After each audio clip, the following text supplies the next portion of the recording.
والسلام علی سید الانبیاء والمرسلین ومن تبعهم بإحسان الی یوم الدین اما بعد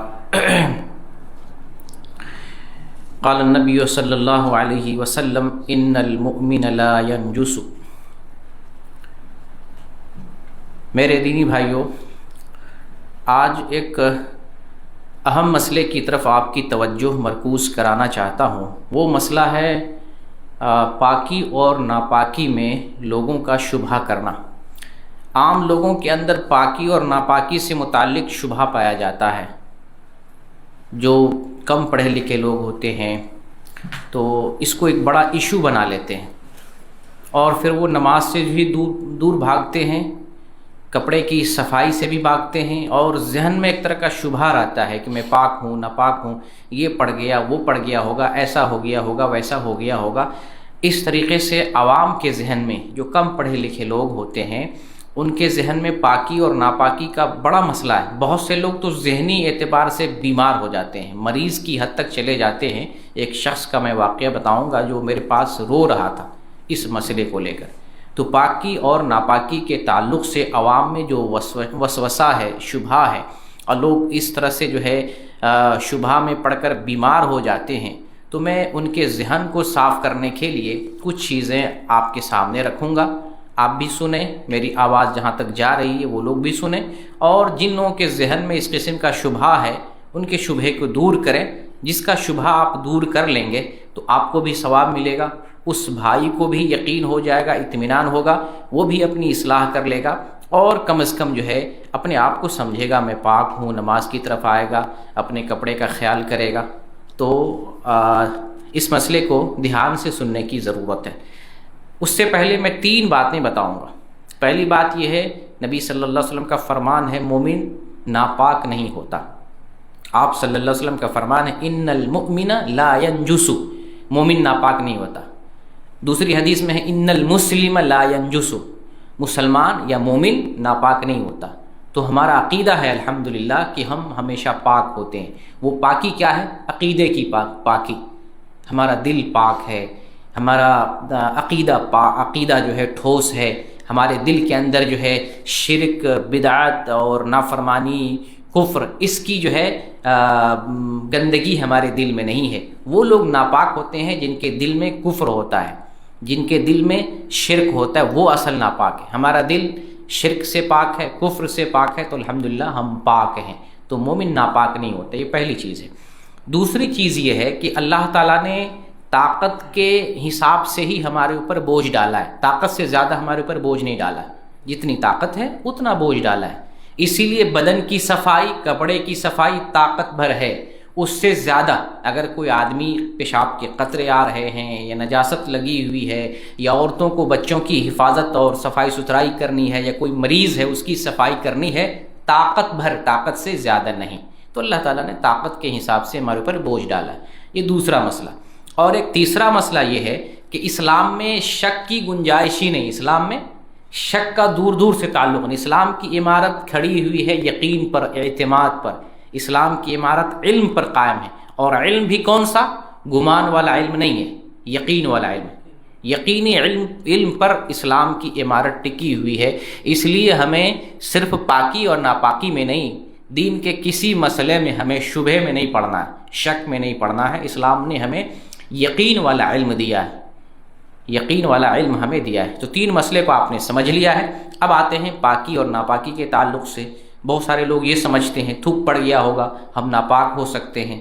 یعنی بعض لوگوں کا یہ سوچنا ہے کہ تھوک منہ کے اندر ہے تو پاک ہے، نیچے گر گیا ناپاک ہے۔ اب وہ کہیں جاتا ہے، کسی سے بات کرتا ہے، کسی کے پاس بیٹھتا ہے، اس کے ذہن میں یہ خیال آتا ہے اس کا تھوک پڑ گیا ہوگا، ہمارا کپڑا ناپاک ہے، اس میں ہم نماز نہیں پڑھ سکتے ہیں۔ اس سے جو ہے انسان کے اندر بے چینی پیدا ہوتی ہے۔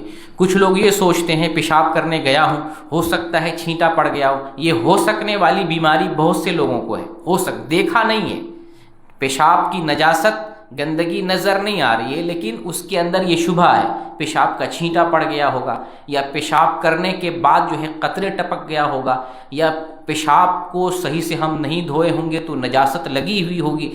یہ ذہن میں وسوسہ پیدا ہوتا ہے۔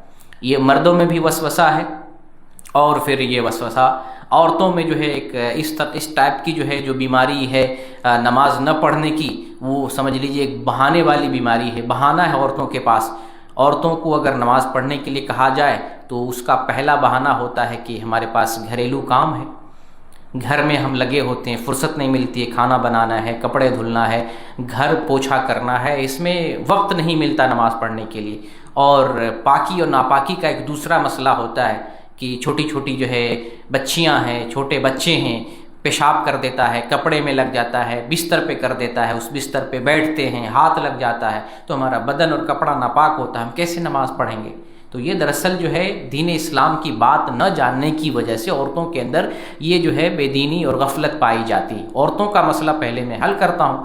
عورتوں کا مسئلہ یہ ہے کہ وہ بچہ جو 2 سال تک کا ہے، دودھ پیتا بچہ 2 سال تک کے اندر کا، تو ایسا بچہ اگر پیشاب کر دے، لڑکی ہے تو پیشاب کو دھلنا ہے لیکن پورے کپڑے کو نہیں دھلنا ہے۔ لڑکی نے پیشاب کیا تو جتنی دور پیشاب لگا ہے اتنے دور کو ہم دھل دیں گے، لیکن اگر لڑکے نے پیشاب کیا ہے تو لڑکے کا پیشاب پر چھینٹا مار دیں گے، کافی ہو جائے گا، لڑکے کا پیشاب دھلنا نہیں ہے۔ اور اگر دل نہیں مانے کہ بھائی یہ بھی تو پیشاب ہے، اگر دل نہ مانے دھل دیتے ہیں تو بھی کوئی مسئلہ نہیں، لیکن اسلام ہمیں یہ کہتا ہے لڑکے کا پیشاب ہے، چھینٹا مار دینا کافی رہے گا۔ تو اس میں کون سی بڑی بات؟ عورت جو ہے کپڑا اگر کپڑے میں لگ جائے تو اتنے کپڑے کو دھل لیں، یا بچے کی نجاست کو آپ صاف کر رہے ہیں تو اس سے آپ کا بدن ناپاک نہیں ہوتا، آپ کا کپڑا نہیں ناپاک ہوتا، آپ خواہ وسوسے میں پڑے ہوئے ہیں، بچے کو غسل دے رہے ہیں، بچے کا پیشاب صاف کر رہے ہیں، بچے کی نجاست کی صفائی کر رہے ہیں، اس سے آپ کا بدن نہیں ناپاک ہو رہا ہے، اس سے آپ کا کپڑا نہیں ناپاک نہیں ہو رہا ہے، آپ اپنی جگہ پہ پاک ہیں، آپ کا کپڑا ناپاک ہے۔ ہاں اگر کچھ کپڑے پر جو ہے چھینٹے پڑ جائیں، نجاست لگ جائے آپ کے کپڑے پر، آنکھ سے اگر دکھے تو اس کو دھل دیں، اگر نہیں نظر آ رہا ہے تو اسلام نے ظاہر پر حکم لگایا، جو دکھتا ہے اس پر حکم لگایا، جو دکھتا نہیں ہے دماغ میں وہم و گمان اور خیال اور تصور اور شک شبہ اور وسوسہ نہیں پیدا کرنا ہے، ظاہر پر اسلام نے حکم لگایا۔ تو یہ عورت کا مسئلہ ہے، عورتوں کو اللہ کا خوف کھانا چاہیے، عورتوں پر 5 وقت کی نماز ہے جیسے مردوں پہ ہے، عورت بھی گھر کا کام کر رہی تو بھی نماز پڑھنا ہے، بچوں کی نجاست کی صفائی کر رہی، بچوں کی پرورش کر رہی تب بھی نماز پڑھنا ہے۔ صرف حیض کی حالت میں اور نفاس کی حالت میں، ناپاکی کی حالت ہے یہ، اس حالت میں نماز نہیں پڑھنا، جب پاک ہو جائیں تو ان عورتوں کو بھی نماز پڑھنا چاہیے۔ مردوں کے اندر جو وسوسہ ہے، کچھ مولویوں کی وجہ سے وسوسہ پیدا ہوتا ہے۔ بعض مولوی ایسے ڈراتے ہیں، پیشاب بہت دیر تک آتا رہتا ہے، پیشاب کرتے وقت پوری نالی صفائی کرنی پڑتی ہے، پیشاب کرتے وقت جو ہے آپ کو شرمگاہ کو ہاتھ سے پکڑ کے نچوڑنا پڑتا ہے، ورنہ نالی میں پیشاب رہ جائے گا تو آپ ناپاک رہیں گے۔ آپ پیشاب کرنے کے بعد اگر صحیح سے استنجا نہیں کرتے ہیں، 2 4 5 10 دفعہ اگر استنجا نہیں کرتے ہیں تو قطرے گریں گے، کپڑے پہ لگیں گے، آپ جو ہے آپ کو قبر میں عذاب ملے گا، آپ گناہگار ٹھہریں گے۔ اس طریقے سے کچھ مولوی بھی ڈراتے ہیں تو عوام میں ڈر پیدا ہو جاتا ہے۔ ہمیں ڈرنا نہیں، ہم آپ کو سمپل سا بہت آسان طریقہ بتاتے ہیں۔ پیشاب کیا چیز ہے ہم آپ کو ایک مثال سے بتاتے ہیں۔ جیسے پیشاب کی مثال میں دے رہا ہوں، جیسے گائے کا دودھ دوہتے ہیں، تھن پکڑتے ہیں، ہاتھ پر زور دیتے ہیں اور نیچے کی طرف دباتے ہیں تھن کو، دودھ نکلتا ہے۔ ہاتھ پر زور دینا، دبا کر ہاتھ پر زور دینا چھوڑ دیں، دودھ نہیں نکلے گا۔ یہی حال پیشاب کا ہے۔ جب آپ شرمگاہ پر زور ڈال کے پیشاب باہر کرنے کی کوشش کرتے ہیں، پیشاب نکلتا ہے، جب زور دینا بند کر دیں پیشاب بند ہو جاتا ہے۔ یہی معمولی سا ہے، لیکن لوگوں نے، بعض علماء نے ایسے ڈرایا عوام کو، نہیں بہت دیر تک پیشاب آتا رہتا ہے، پیشاب کی نالیوں میں پیشاب لگا رہ جاتا ہے، قطرے وہاں موجود رہتے ہیں، اگر تم کھڑے ہو گئے اور تم جو استنجا کرنے کے بعد کھڑے ہو گئے تو ہو سکتا ہے قطرے آ جائیں۔ تو ہم کو اتنا جو ہے وہ جو ہے اس الجھن میں پڑنے کی ضرورت نہیں۔ آپ پیشاب کرنے کے لیے بیٹھے ہیں، شرمگاہ پر زور دینے کے بعد جتنا پیشاب نکل گیا، آپ دیکھ رہے ہیں پیشاب نہیں نکل رہا ہے تو سمجھیے پیشاب ہو گیا۔ اس کے بعد جو ہے اب شرمگاہ کو اچھے سے دھل لیں، یا شرمگاہ کو دھلنے سے پہلے بائیں ہاتھ سے شرمگاہ کو پکڑ کے حرکت دے کر کے، اگر کچھ قطرے وغیرہ وہاں پہ ہوں آس پاس شرمگاہ کے لگا ہوا ہو تو گر جائے گا، یا اگر پیشاب کی نالی ہی میں کوئی اٹکا ہوا وہ گر جائے گا۔ اس کے بعد استنجا کر لیں، اچھے سے شرمگاہ کو بائیں ہاتھ سے دھل لیں، یہ ہو گیا۔ لیکن جیسے عوام کو ڈرایا جاتا ہے نہیں بہت دیر تک پیشاب جو ہے پورے گرنا کا انتظار کرنا چاہیے، نالی سے پورا پیشاب گر جائے، پھر اس کے بعد ہاتھ سے پکڑ کے نچوڑو، پھر شرمگاہ کو بھی دھلو، شرمگاہ کے بعد پھر جو ہے خصیتین ہے جو آلے تناسل کے نیچے ہوتا ہے خصیتین، اس کو بھی دھلو۔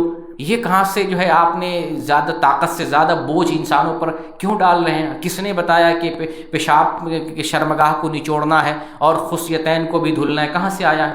بلکہ بہت سے لوگ یہ کہتے ہیں کہ فجر کے وقت جب اٹھتے ہیں تو اٹھنے کے بعد ڈائریکٹ وضو کر کے نماز نہیں پڑھ سکتے ہیں، لازم اس کو جا کر کے شرمگاہ کو دھلنا ہے اور پیخانے کے راستے کو بھی دھلنا ہے، دونوں چیزوں کو دھلنا ہے، پھر وضو کرنا ہے، تب نماز پڑھنا ہے۔ یہ لوگوں کے اندر شبہہ اور وسوسہ، اسلام نے اس کی اجازت، اس کا حکم نہیں دیا، اسلام میں یہ بات نہیں ہے۔ جب آپ پیشاب کرتے ہیں تو آپ جو ہے شرمگاہ کو دھلیں گے، جب آپ پاخانہ کرتے ہیں اس وقت جو ہے پاخانے کی جگہ کو دھلیں گے، جس وقت والسلام رحمۃ اللہ، جس وقت جو نجاست نکل رہی جس جگہ سے اس جگہ کو ہمیں دھلنا ہے، تو خواہ مخواہ شبہے میں نہیں پڑنا ہے۔ یہ الگ بات ہے، نبی صلی اللہ علیہ وسلم نے فرمایا ہے کہ پاکی کا خیال کرو، پاکی حاصل کرتے رہو، کیونکہ قبر میں اکثر عذاب پیشاب کی وجہ سے ہوتا ہے، یہ حدیث ہے نبی صلی اللہ علیہ وسلم کا۔ لیکن ہم طاقت بھر جو ہے پاکی حاصل کریں گے، ہم پیشاب کر لیں گے۔ پیشاب کرنے کی مثال دی ہے میں نے کہ جیسے تھن سے دودھ دوہتے ہیں، چھوڑ دیں گے دودھ بند ہو جاتا ہے، اسی طریقے سے اگر آپ شرمگاہ پہ زور دیتے ہیں، زور دینا کم کر دیں گے، بند کر دیں گے، پیشاب رک جائے گا، استنجا کر لیں۔ ہاں اگر کسی کو قطرے آنے کی بیماری ہے تو وہ ایک بیماری ہے، قطرے آنے کی بیماری ہے تو ہر نماز سے پہلے وضو کر لے گا اور اس کے بعد وہ نماز پڑھتا رہے گا، قطرے بھی آئے کوئی فرق نہیں پڑتا ہے۔ قطرے آنا بیماری ہے، اس میں وسوسہ میں پڑنا نہیں، اس میں شک میں نہیں پڑنا، یہ بیماری ہے۔ جیسے بیماری میں بخار میں آدمی رہتا ہے، نزلے میں رہتا ہے، مختلف قسم کی بیماریوں میں مبتلا رہتا ہے، تو پیشاب کے قطرے آنا بھی بیماری ہے۔ تو ہر نماز سے پہلے آپ وضو کریں گے، وضو کرنے کے بعد ایک وقت کی جتنی نمازیں آپ پڑھ لیں گے، قطرے آنے کا کوئی مسئلہ نہیں اور آپ کو شبہے میں نہیں پڑنا۔ ہاں اتنا یہ ہو سکتا ہے کبھی اچانک یا کسی دن کسی وقت جو ہے شبہہ پیدا ہو جائے کہ پیشاب کرنے کے بعد ہو سکتا ہے قطرے آ گیا، آپ کو محسوس ہو رہا ہے، اس طرح کی بات ہے، تو وضو کرنے کے بعد ہاتھ کے چھینٹے شرمگاہ پہ مار لیں، اتنا ہی ہے۔ لیکن ہمیشہ ذہن میں یہ لائیں کہ پتہ نہیں ہم نے پیشاب کیا ہے تو قطرے ٹپک گئے ہوں گے، پیشاب گر گیا ہوگا، پیشاب کی نالی میں ابھی بھی پیشاب ہوگا، یہ سب شیطانی وسوسہ ہے، اس وسوسے میں پڑنے کی ضرورت نہیں ہے۔ بہرکیف اسلام نے طاقت بھر ہمیں صفائی کا حکم دیا ہے اور طاقت ہی کے مطابق ہمیں دین پر عمل کرنا ہے، صفائی ستھرائی کرنا ہے، طاقت سے زیادہ نہیں، تو ہمیں وسوسہ میں پڑنے کی اور بیمار ہونے کی ضرورت نہیں ہے۔ بہت سے لوگ پاکی اور ناپاکی کے مسئلے میں منی کا معاملہ لے کر پڑ جاتے ہیں۔ ایک آدمی میرے پاس آیا اور روتے ہوئے آیا کہ مجھے جو ہے اس بات کا شبہ ہے کہ احتلام کی وجہ سے جو منی نکلتی ہے یا ہم بستری کے بعد جو منی نکلتی ہے تو اس سے جو ہے کپڑے بھی ناپاک، بدن بھی ناپاک، پھر جو ہے جو بستر پہ ہم سوئے تھے وہ بستر، وہ بیڈ شیٹ، پھر اس کے بعد وہ کمبل جس کو ہم اوڑھے ہوئے ہیں وہ بھی ناپاک، پھر وہ بسترا یا کپڑا جس چیز کو ٹچ ہو جائے، برتن کو ٹچ ہو جائے برتن ناپاک، دیوار میں لگ جائے وہ دیوار ناپاک۔ وہ بندہ جو ہے اتنا مریض ہو گیا تھا کہ وہ جو ہے کپڑا بھی دھلتا تھا، بیڈ شیٹ بھی دھلتا تھا، اور پھر اس کے بعد دیوار میں لگ جائے کپڑا، پھر دیوار کو پانی سے پوچھتا تھا، دروازے میں کپڑا ٹچ ہو جائے، ہاتھ ٹچ ہو جائے، دروازے کو صاف کرتا تھا، پھر جو ہے جس میں کپڑا رکھے ہوا اس برتن کو دھلتا تھا۔ مریض ہو گیا تھا وہ، کیا اس اتنا مریض ہو گیا ہوں، میں رونا آتا ہے، میں کیا کروں، مجھے سمجھ میں نہیں آتا ہے۔ میں اس کو کھول کر کے میرے پاس آیا ملنے کے لیے، وہ تو اس وقت میرے پروگرام میں حاضر ہوا تھا، میں نے کہا الگ سے کسی دن آپ آئیں، میں آپ کو صحیح سے سمجھاؤں گا۔ صرف ایک حدیث صحیح مسلم کی کھول کے اسے دکھایا، 668 نمبر کی حدیث ہے، صحیح مسلم کے اندر ہے۔ وہ حدیث اس طرح سے ہے کہ ایک صحابی جو ہے فجر صبح کے وقت جو ہے عائشہ رضی اللہ تعالیٰ عنہ کے پاس آئے اور وہ اپنا کپڑا دھل رہے تھے، شاید رات میں احتلام وغیرہ ہو گیا ہوگا، وہ کپڑا دھل رہے تھے۔ تو حضرت عائشہ رضی اللہ تعالیٰ عنہ بیان کرتی ہیں کہ اگر تم نے نجاست، وہ جگہ جہاں پر منی لگی ہوئی ہے اگر وہ نظر آ رہی ہے، صرف اتنی جگہ کو دھل لو تو تمہارے لیے کافی ہے، پورا کپڑا دھلنے کی ضرورت نہیں، وہ جگہ جہاں پر منی نظر آ رہی ہے اس کو دھل لیتا کافی ہے، اور اگر منی نظر نہیں آ رہی ہے تو اس پہ چھینٹے مار دو گے کافی ہے، پورا کپڑا دھلنے کی ضرورت نہیں ہے۔ اور پھر وہ یہ بھی کہتی ہیں میں تو نبی صلی اللہ علیہ وسلم کے کپڑے سے منی کو کھرچ دیتی تھی، میں رسول اللہ صلی اللہ علیہ وسلم کے کپڑے سے منی کو کھرچ دیتی تھی ہاتھ سے، اور اسی کپڑے میں نبی صلی اللہ علیہ وسلم نماز پڑھنے کے لیے جاتے تھے۔ میں نے کہا یہ حدیث آپ کے شبہ کے لیے، وسوسہ کے لیے علاج ہے۔ اس حدیث کو دھیان سے سنیں، اور اس حدیث کی روشنی میں ایک بات اپنے ذہن میں بیٹھائیں کہ منی پاک ہے۔ اگر منی پاک نہ ہوتی تو ہاتھ سے کھرچ دینے سے اس کپڑے میں رسول اللہ صلی اللہ علیہ وسلم کبھی نماز نہیں پڑھتے، وہ کپڑا پاک نہیں ہو سکتا تھا۔ کھرچنے کے بعد اسی کپڑے میں نماز پڑھنا اس بات کی دلیل ہے منی پاک ہے۔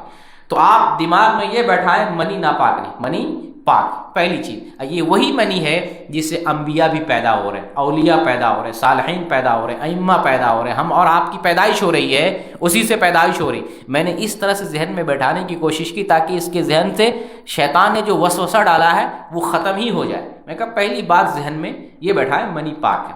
دوسری چیز، کپڑے میں جس جگہ منی لگی ہوئی ہے اگر گاڑھی منی ہے، خشک ہو جائے تو اس کو کھرچ دینا کافی ہے، دھلنا بھی ضروری نہیں ہے۔ لیکن اگر گاڑھی نہیں ہے، پتلی منی ہے یا گیلی منی ہے تو اس کو اتنی جگہ کو دھل دیں، پورے کپڑے کو دھلنے کی ضرورت نہیں ہے۔ بدن میں جس جگہ پہ آپ جیسے ہم بستری سے تو پورا بدن ناپاک ہو جاتا ہے، لیکن کپڑے میں جہاں جس جگہ پہ لگے اتنی جگہ کو دھلنا ہے، اور پھر وہی کپڑا اتنی ہی جگہ ناپاک ہے، باقی پورا کپڑا جو ہے پاک ہے۔ پھر آپ کا بیڈ شیٹ، آپ کی جو ہے آپ کا بسترا، آپ کی رضائی، آپ کا گدا، اور جس بالٹن میں یا جس برتن میں آپ کپڑا رکھتے وہ سب پاک ہے، وہ سب ناپاک نہیں۔ بستر پہ اگر دھبا لگ جائے، نظر آئے تو اس کو دھلنا ہے، نظر نہیں آئے تو وہ پاک ہے۔ جہاں منی نظر آ رہی، اسلام ظاہر پر حکم لگاتا ہے، جو دکھے اس پر حکم لگاتا ہے، تو اس چیز کی صفائی کر لیں۔ جو نہ دکھے اس کی ذمہ داری آپ پر نہیں ہے، اور اس کا ٹینشن لینے کی آپ کو ضرورت نہیں ہے۔ تو یہ اس حدیث کی روشنی میں آپ کے کپڑے کا وہ حصہ ناپاک ہے جہاں پر منی لگی، اس کو دھل دیں۔ وہ کپڑا نکال کے کسی بستر پہ رکھ دیتے ہیں، وہ بستر ناپاک نہیں ہو جائے گا، وہ بستر جو ہے آلریڈی بھی پاک ہے۔ وہ کپڑا جس میں منی لگی ہوئی ہے، وہ کپڑا بھی اگر بستر پہ رکھ دیتے ہیں، بیڈ شیٹ پہ رکھ دیتے ہیں، کسی برتن میں رکھ دیتے ہیں، وہ سب ناپاک نہیں ہوگا، کپڑے کا صرف اتنا حصہ ناپاک ہے، اور اس کو دھلنے یہ آپ کے لیے کافی ہے۔ یہ حدیث میں اس کو سمجھایا، بتایا اچھے سے، اس حدیث کی پوری شرح دکھایا، پھر اس کو پرنٹ کر کے اس کو دیا۔ آیا تو روتے ہوئے تھا، گیا بھی روتے ہوئے، لیکن آیا جس وقت جو رو رہا تھا وہ تکلیف سے رو رہا تھا، اور جب گیا جب جو رو رہا تھا تو خوشی میں رو رہا تھا۔ وہ بولا جو ہے اب الحمدللہ مجھے اطمینان ہو گیا۔ میں نے کہا کہ 2 ہفتہ 3 ہفتہ کے بعد تجربہ کر لیں، میری باتوں پہ غور کر لیں، پھر واپس آ کر کے مجھے اطلاع دیں کہ آپ کے حالات اس وقت کیسے ہیں۔ میں نے کہا دیکھیں جو ہے یہ حضرت عائشہ رضی اللہ تعالی عنہا، یہ وہ ہیں ازواج مطہرات میں سے ہیں جن کے بارے میں اللہ تعالیٰ نے خود قرآن میں کہا کہ ہم ازواج مطہرات کو پاک کریں گے، وَيُطَهِّرَكُمْ تَطْهِيرًا، ہم ازواج مطہرات کو بالکل پاک کرنے والے۔ ازواج مطہرات آل بیت کے جو بھی لوگ ہیں پاک صاف لوگ ہیں، تو پاک لوگ اگر کوئی عمل کرے تو وہ جو ہے کوئی نجاست والا عمل نہیں ہے۔ وہ ہاتھ سے کھرچتی تھی، ایسا نہیں کہ اس کا ہاتھ بھی ناپاک ہو گیا، وہ بھی ناپاک ہو گئی، وہ کپڑا کہیں رکھا ہوا وہ کپڑا بھی ناپاک ہو گیا، وہ صرف اتنی جگہ ناپاک ہے جتنی جگہ پہ نجاست لگی ہوئی۔ اس لیے اپنے من سے یہ پاکی ناپاکی سب چیزوں کو ختم کریں، اور یہ بتائیں، یہ ذہن میں رکھیں کہ اگر آپ سے احتلام ہو جائے، منی کا خروج ہو جائے، تو جہاں پر منی لگی ہوئی ہے کپڑے میں اس کو دھل لیں، اور آپ ناپاک ہو گئے آپ غسل کر لیں، معاملہ ختم۔ اس کو یہ بھی بتلایا کہ منی جو ہے 3 طرح کی ہوتی ہے، 3 ٹائپ کی ہوتی ہے۔ ایک تو منی ہے جو احتلام کے وقت نکلتی ہے، یا ہم بستری کے وقت، یا شہوت سے انسان جو ہے اس کو خارج کرتا ہے، گاڑھی ہوتی ہے، ایک منی ہے۔ اور ایک جو ہے پتلے ٹائپ کی ہوتی ہے، وہ مزی ہوتی ہے، جب انسان جو ہے کچھ بیوی سے ہنسی مذاق کرتا ہے تو بغیر شہوت کے لیسدار مادہ، پتلی منی کا خروج ہوتا ہے، لیسدار مادہ بغیر شہوت کے نکلتا ہے، تو وہ ناپاک ہے، وہ نجس ہے۔ وہ اگر نکل جائے تو وضو ٹوٹ جاتا ہے، اور پھر کپڑے میں جہاں لگ جائے، یا خصیتین پہ، یا جسم میں، یا جس جگہ لگ جائے اس کو دھلنا ہے، اور اگر وضو میں ہے تو وضو ٹوٹ جائے گا، پھر سے آپ کو وضو کرنا پڑے گا۔ یہ مزی ہے۔ اور ایک ودی ہوتی ہے، ودی عام طور سے جو ہے پیشاب کے وقت اس کا خروج ہوتا ہے، جب پیشاب کرتے ہیں اس سے پہلے یا اس کے بعد، یا پیشاب کے دوران جب زور سے جو ہے پیشاب کرتے ہیں اور طاقت دے کر پیشاب کرتے ہیں یا لیٹرین کرتے ہیں، اس وقت ودی کا خروج ہوتا ہے۔ تو یہ بھی نجس ہے. تو وہ تو اس وقت تو آپ استنجا کر رہے ہیں، پیشاب پاخانہ کر رہے ہیں، وہ تو اس وقت تو آپ ناپاک ہو ہی جاتے، اس کا مسئلہ ہی نہیں ہے. تو لیکن وہ بھی حکماً نجس ہے. تو بہرکیف پاکی اور ناپاکی کا عوام میں جو وسوسہ پایا جاتا ہے، خواہ مخواہ لوگ اس کو ٹینشن میں رکھتے ہیں اور لوگ ڈرتے رہتے، پتہ نہیں ہم ناپاک ہیں کہ نہیں، ہمارا جسم ناپاک ہے کہ نہیں، ہمارا کپڑا پاک ہے کہ نہیں، اور اس چکر میں خود بھی بیمار رہتے اور نماز بھی نہیں پڑھتے، نماز بھی چھوڑتے ہیں. ایک لڑکا جو ہے وہ تھوک کے معاملے میں بہت بیمار ہو گیا تھا. تھوک منہ میں ہے تو پاک ہے، منہ سے اگر نکل جائے تو ناپاک ہے. اب وہ اس چکر میں کسی کے گلاس سے پانی نہیں پیتا تھا، کسی کے برتن میں کھانا نہیں کھاتا تھا. وہ حتیٰ کہ کسی مغسلہ میں ہاتھ بھی دھلنے کے لیے جاتا تھا تو سب سے پہلے پورے مغسلہ کو دھلتا تھا. وہ جو ہے ٹنکی ہے، ٹوٹی ہے، اس کو دھل رہا ہے، پھر اس جگہ کو دھل رہا ہے، اس کے بعد ہاتھ دھلتا تھا، منہ میں پانی ڈالتا تھا. اور کوئی برتن ہے، کسی کے برتن میں جو ہے کبھی پانی نہیں پیتا تھا، کسی کے برتن میں سب سے پہلے وہ دھولے گا، اس کے بعد کسی کے دھلے ہوئے پہ اس کو یقین نہیں تھا. اس کو بتائی بھائی تھوک پاک ہے، چاہے اندر ہو چاہے باہر ہو. اس کے دماغ میں بیٹھا ہوا تو اندر تھوک ہے تو پاک ہے، باہر نکل گیا تو ناپاک ہے کسی کے بدن میں. اب وہ ذہن میں ہمیشہ شبہ، کسی کے پاس بیٹھے ہوئے تھوک پڑ گیا ہوگا، کسی سے بات کر رہے ہیں تو اس سے تھوک، انسان سے تھوک اڑتا ہے بات کرتے ہوئے، وہ پڑ گیا ہوگا، بدن ناپاک ہے، کپڑا ناپاک ہے، اب تو ہماری نماز نہیں ہوگی. یہ شبہ والی بات. تھوک پاک ہے، اسی لیے انسان کا جوٹا بھی پاک ہے. نبی صلی اللہ علیہ وسلم جو ہے حضرت عائشہ رضی اللہ تعالیٰ عنہ کے برتن سے اس جگہ سے پیتے تھے جہاں سے حضرت عائشہ رضی اللہ تعالیٰ عنہ بھی پیتی تھی. اس بات کی دلیل ہے انسان کا جوٹا پاک ہے. وہاں تو تھوک لگا ہوگا، یقیناً لگا ہوگا، اور لگا ہوا تو منہ سے باہر کا حصہ ہو گیا. منہ میں آپ کہتے ہیں کہ منہ کے اندر ہے تھوک پاک ہے، نکل گیا ناپاک ہے. تو نبی صلی اللہ علیہ وسلم تو جو ہے اس جگہ سے پیا کرتے تھے جہاں سے حضرت عائشہ رضی اللہ تعالیٰ عنہا نے منہ لگا کے پیا تھا. تو تھوک اندر ہو یا تھوک اندر سے باہر نکل جائے، تھوک کا حکم جو ہے پاکی کا حکم ہے. تو اس طرح سے لوگ جو ہے پاکی اور ناپاکی کے شبہے میں پڑے رہتے ہیں. اور کچھ مولویوں کا بھی مسئلہ ہے، جھوٹا موٹا مسئلہ بتا کر کے، الٹی سیدھی باتیں بتا کر کے ڈراتے ہیں. اور پیشاب بہت بھاری چیز ہے، پیشاب بہت دیر تک کرنا پڑے گا، پورا پیشاب نکل جانا چاہیے، پیشاب کی نالی پوری خشک ہو جانی چاہیے. کون خشک کر پائے گا؟ وہ تو نالی جو ہے وہ نالی ہے، پیشاب کی نالی ہے. جیسے نالی کو جو ہے کسی بھی نالی کو، نہر کو آپ خشک نہیں کر سکتے، پیشاب کی نالی بھی وہی ہے. آپ کی ذمہ داری یہ ہے کہ پیشاب کرتے ہوئے پیشاب رک جائے. پیشاب کر رہے تھے، پیشاب رک جائے، اب شرمگاہ کو دھل لیں. اتنی دیر تک پیشاب کریں کہ پیشاب آپ کا جو حاجت تھی، ضرورت محسوس ہوتی پیشاب کی، خود ہی معلوم ہوتا ہے ہم کو پیشاب لگا ہوا ہے. پیشاب کی ضرورت پوری ہو جاتی، انسان کو محسوس ہو جاتا ہم اپنی ضرورت کو پورا کر چکے ہیں، اب آپ اپنی شرمگاہ کو دھل لیں.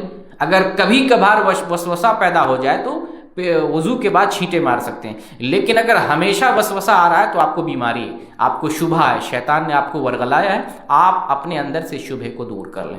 اللہ تعالیٰ سے دعا کرتے ہیں اللہ ہم سب مسلمانوں کی حفاظت فرمائے، ہم سب کو پاکی کا خیال کرنے کی توفیق دے.